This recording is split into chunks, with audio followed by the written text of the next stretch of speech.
Well, this week's episode begins with boys basketball, and it's an exciting one for sure on this early Tuesday afternoon tip-off.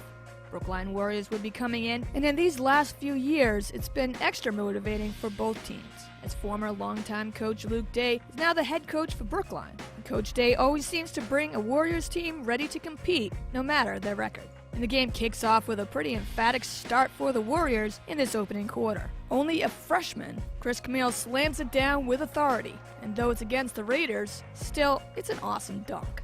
This first continues to be a close one though, as both sides trade baskets, but a quick 5 points off the bench by Ryan Murray helped give Raiders a 14-10 advantage. Wellesley continues to move the ball around really well, and this play here closes out the first quarter as Jake Bowen finds a wide-open Stuart Badisher in transition.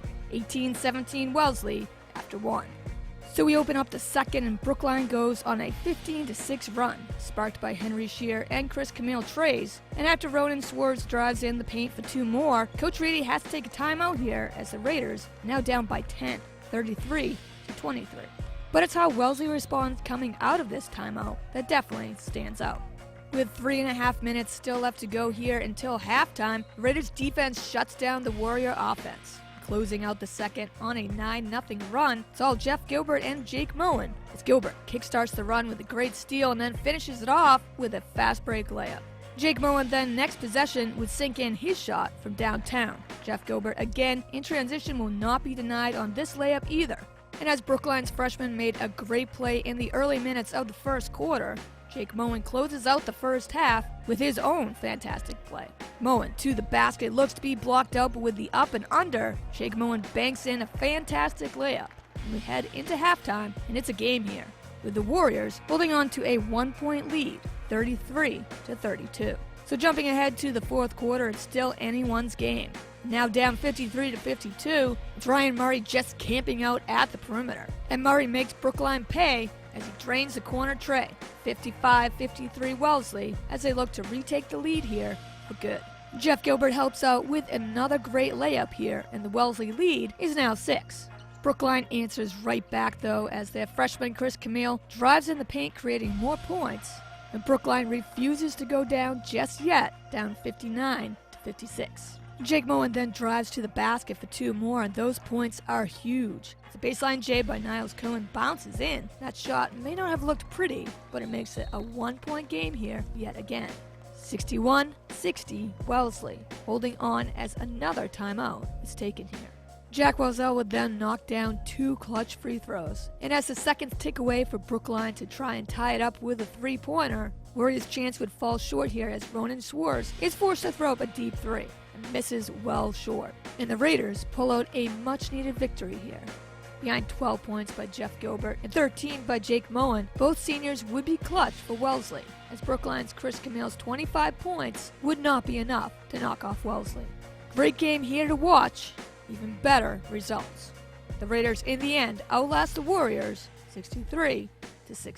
Well, as the girls hockey team took care of business on the road, dominating Brookline in a 6-0 shutout win, the boys would also have an easy time with the Warriors as they came into Babson on Wednesday night.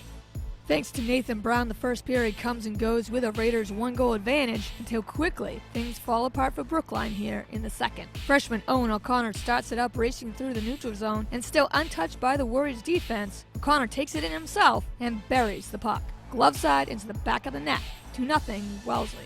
Not even a minute passes by, and O'Connor again with the puck centers it to Ethan Murphy. Murphy 5 holes the one-timer through, and the Warriors are suddenly down by 3 scores. Later still in this second period, the puck is just sitting on the doorstep. Carter Huff takes his own rebound and sinks in the putback. And this 4-goal lead just adds to what is going to be a long night in net for Brookline's backup goalie, sophomore Felix Madsen Hardy, as Carter Huff rings in the third and final period with another score.